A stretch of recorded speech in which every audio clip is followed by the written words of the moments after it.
Coach, tough defeat. Just tell us about this match. What went through your mind here at the end, and just take us through it.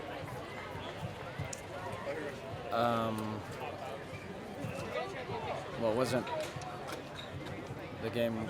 The game wasn't the same after 10 minutes, so the whole game changed. Certainly don't come into a game expecting to be down a man for 80 minutes. So trying to cope with that is challenging. Probably could have sat in our half and defended for 80 minutes, but it's not who we are. It's not our identity, and unfortunately over 80 minutes a man down against really good players, you're going to suffer.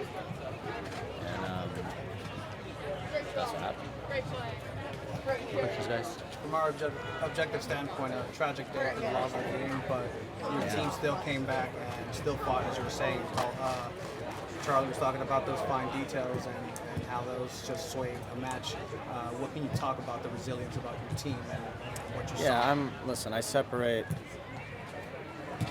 what actually happened in the game from the game getting ruined by the referee. So our guys did a really good job of continuing to compete and play the way we played. You know, they felt like they got cheated, right? And it's hard to deal with that as an athlete. I've been in those moments. When you feel that way, it's hard to stay present and just keep playing. And kept going. Certainly weren't perfect, but created a lot of chances and kept trying to keep our principles and keep playing. And so I'm really proud of the group for that. It was a shitty game to be in for our guys. A really shitty game to be in. And that's unfortunate. But hopefully we grew tonight. As weird as that sounds, you have to go through moments like this and realize that it's not easy. And tonight was not an easy night.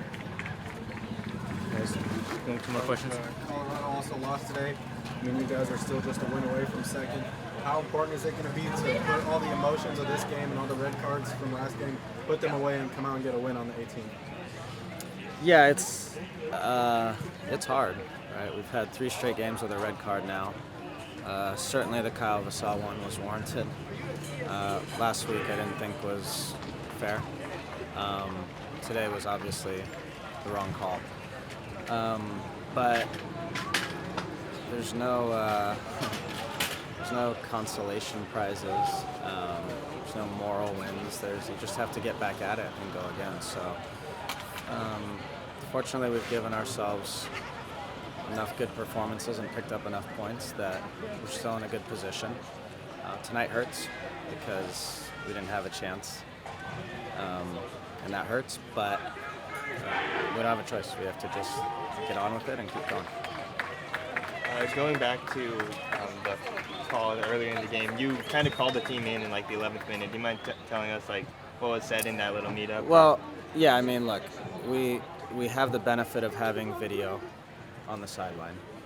So we're immediately able to tell them that they got fucked over by the ref.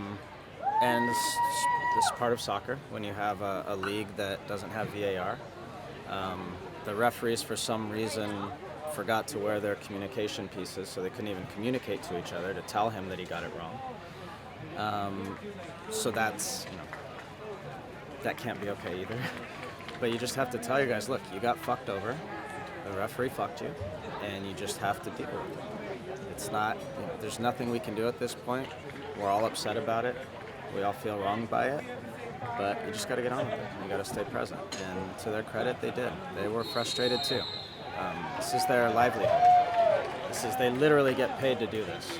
And so every time they lose, it impacts them, right? It impacts them financially. It impacts them emotionally. And so when you have a guy who is doing his second professional referee game in 3 years with no communication and making a call of that magnitude, it's frustrating for us. But they just kept at it, and I'm proud of them for that. That was not an easy circumstance to deal with. Thank you.